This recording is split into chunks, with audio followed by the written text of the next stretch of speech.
Bo nekdo napisal tle komentar na ta podcast, ne. Ja, pizdo, kaj ste vi neumni, kaj ste pa pametni, ne. Kaj ste pameten tle, pizdo, kaj tle neki, ne. Tak komentar je poskus tega človeka, lahko bi mu rekel, ne, to je zdaj hate speech, recimo, ne, ali pa troll, ali ne vem, kakšni izrazi se uporabljajo, ne. Lahko pa rečeš, to je neko človeško bitje, ki je v tej, recimo, v tej fazi, ko bo ta podcast, recimo, gledal ali pa gledala, ne, je to nekaj v njih sprožilo.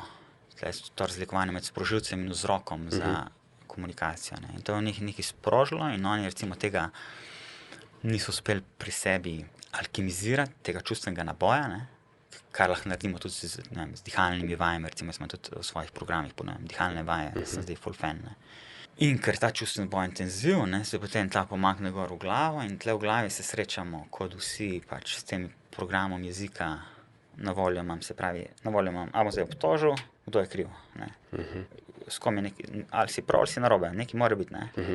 Ali si ti neumen ali si pameten. Pač to so neki nabor jezika, ki ga imamo na voljo, ki smo se ga naučili uporabljati, ne. In potem bo ta energijski naboj šel v glavo in pa bo iz tega šel v komunikacijo ali pa tipkanje, ne. Ne bo se pa vprašal, recimo žirafa, pa vabi k temu, ne, da bi se ta vprašal, kaj se dogaja v ozadju. Čutim frustracijo, zanimivo, ne, to se dogaja v meni, jaz sem odgovoren za to, ne. Kaj so moje potrebe?